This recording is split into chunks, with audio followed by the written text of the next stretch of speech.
Hello hi guys. तो ये Sunday का व्लॉग है। संडे को मेरी नीस का बर्थडे था, तो हम लोग बर्थडे सेलिब्रेशन में गए थे। आप देख सकते हैं, she is my niece, she is too cute. Wish her happy birthday.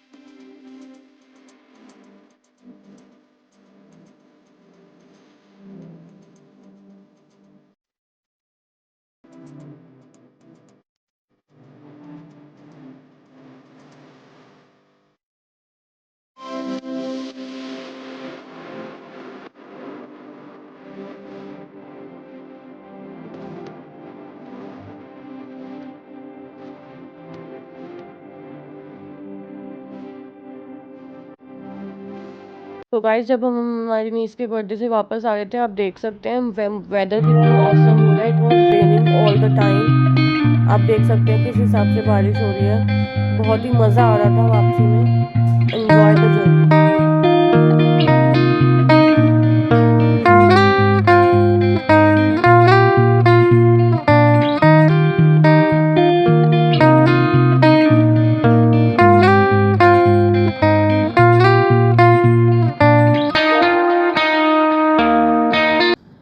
So hi guys, welcome to my channel Neha's life. नमस्ते, सलाम, सत श्री अकाल। होप इतने दिन आपने मुझे मिस किया होगा। Actually I was not feeling well. I already told you in my previous vlog that मेरी थोड़ी तबीयत ठीक नहीं चल रही थी। दैट्स वाई मैं उतनी एक्टिव नहीं रह पा रही थी। ऊपर से मेरे बेटे की तबीयत मेरे से भी ज़्यादा ख़राब थी एक्चुअली। उसको टाइफाइड हो गया था एंड ही वॉज हॉस्पिटलाइज। तो उसकी तबीयत बहुत ज़्यादा ख़राब थी। तो ऐसे में मैं व्लॉग बनाने का या वीडियो शूट करने के बारे में तो सोच भी नहीं सकती। एक माँ की सबसे बड़ी प्रायोरिटी उसका बच्चा होता है। As you all know, as you all will relate with me. So मैं उसका ध्यान रखने में बिज़ी थी। एंड मेरी खुद की तबीयत भी बिल्कुल ठीक नहीं थी। सो गाइज, हमने बात करी थी, अब हम बात कर रहे थे मेरी मैरिड लाइफ के बारे में। तो मैंने आप लोगों को तो जी मैंने आपको बताया था कि मेरा बचपन, मेरा चाइल्डहुड कैसा सा था। बहुत डिस्टर्ब सा था। उसके बाद बहुत जल्दी मेरी शादी हो गई एट द एज ऑफ 20। जब अब अभी हम संभल ही रहे होते हैं, अभी मेच्योरिटी आ ही रही होती है। मैंने जैसे कि आपको बताया था कि मैं एक जॉइंट फैमिली में रहती थी। सब नैरो माइंडेड थे। मेरे पेरेंट्स उतने नैरो माइंडेड नहीं थे, बट जो मेरे फैमिली के अदर मेंबर्स थे, लाइक माय चाचाज and all, they were very narrow minded. Okay. So but क्या होता है, जॉइंट फैमिली में आपको सबके साथ चल के ही रहना पड़ता है। आप अपना सिर्फ अपने अकॉर्डिंग नहीं चल सकते हो। तो हमें सबका कहना मानना पड़ता था, सबको सबका सब कुछ देखना पड़ता था। तो वो तो रही मेरी चाइल्डहुड की बात। बहुत डिस्टर्ब सा चाइल्डहुड था, बहुत सारे रिस्ट्रिक्शंस थी। ऊपर से मुझे कुछ प्रॉब्लम्स थी जो उस टाइम पे इतना, जिसको तवज्जो नहीं दिया जाता था, उतना मैटर नहीं करती थी वो प्रॉब्लम्स। लोगों को लगता था कि ये जानबूझ के कर रहे हैं या जो भी है। हम इस बारे में डिस्कस कर चुके हैं। सो अब मेरी शादी हो गई at the age of 20। I got pregnant. ठीक है। अब क्या हो रहा है, ना तो मैं अपनी इन लॉज फैमिली को समझ पा रही हूँ, क्योंकि समझने के लिए टाइम चाहिए होता है और हमारे पास टाइम, मेरे को टाइम ही नहीं मिला। ठीक है, आप समझ रहे हैं। आते ही मैं प्रेग्नेंट हो गई फॉर सम रीज़न।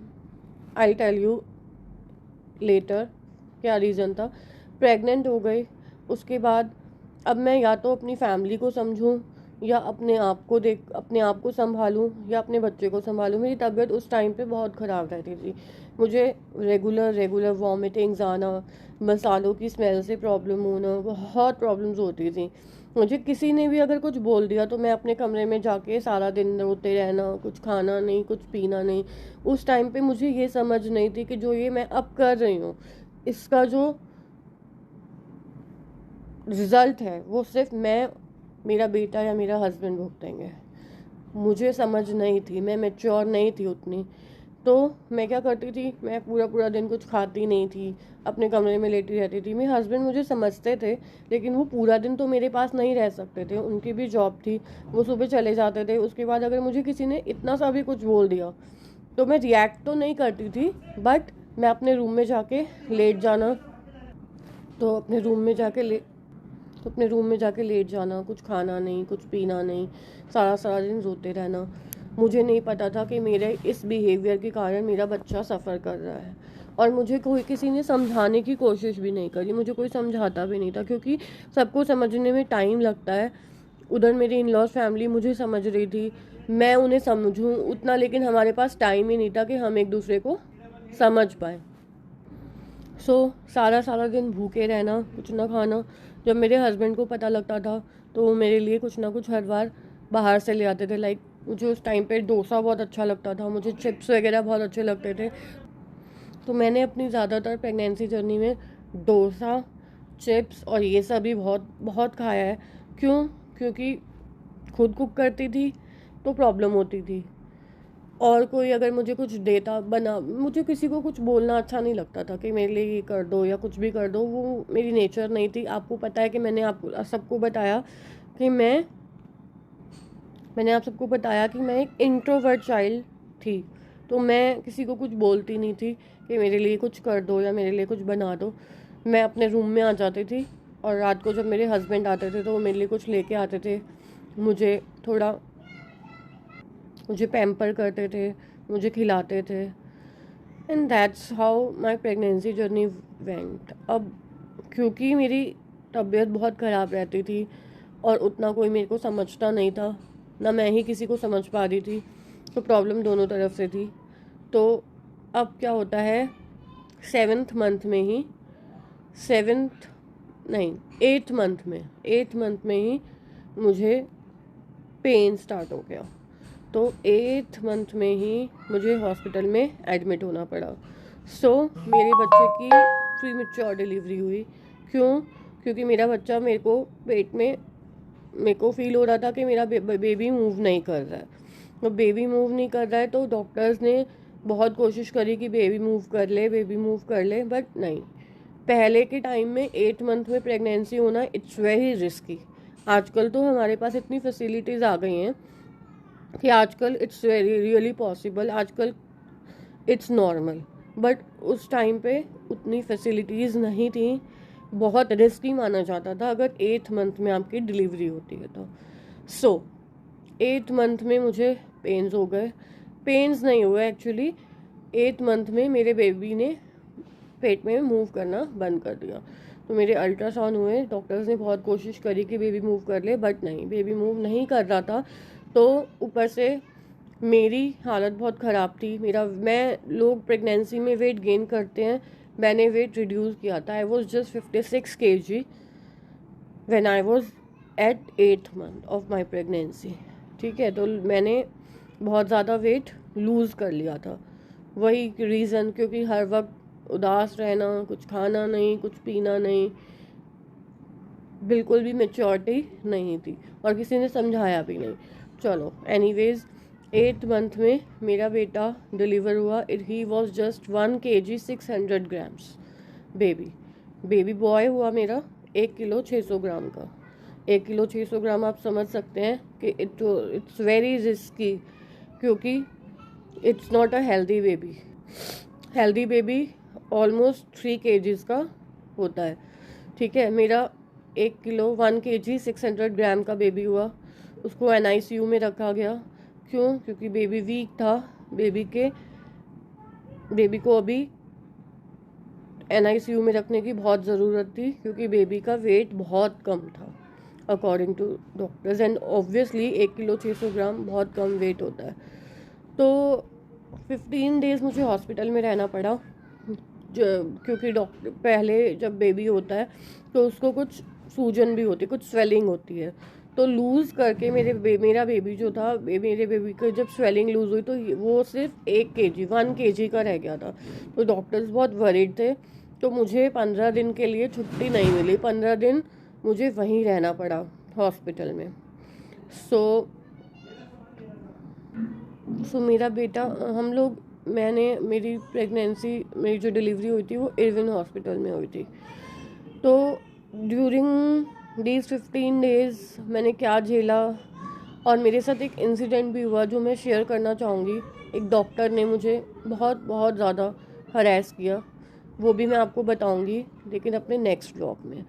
आज के लिए इतना ही। आप लोग मेरे से रिलेट कर रहे हैं तो मैं आपसे हाथ जोड़ के जो भी अपनी प्रेगनेंसी जर्नी में है, हाथ जोड़ के सबसे यही मेरी प्रे है, अपना बहुत बहुत बहुत ध्यान रखो।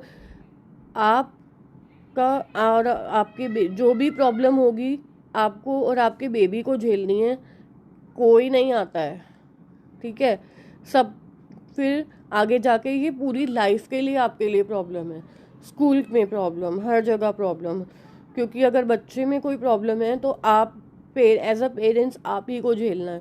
तो इसलिए उन 9 महीनों में अपना इतना ख्याल रखो कि बेबी इतना हेल्दी पैदा हो कि उसे कोई प्रॉब्लम ही ना हो और हमें इन सब चीज़ों को फेस ही ना करना पड़े। मैं आगे आगे आपको बताऊंगी कि मेरे बच्चे को या मुझे क्या फेस करना पड़ा, ठीक है, वो भी हम डिस्कस करेंगे। और अभी हमारी हॉस्पिटल जर्नी भी चल रही है, तो मैं आपको उस डॉक्टर के बारे में भी बताऊंगी जिसने मुझे बहुत हरास किया, कैसे किया, क्या किया।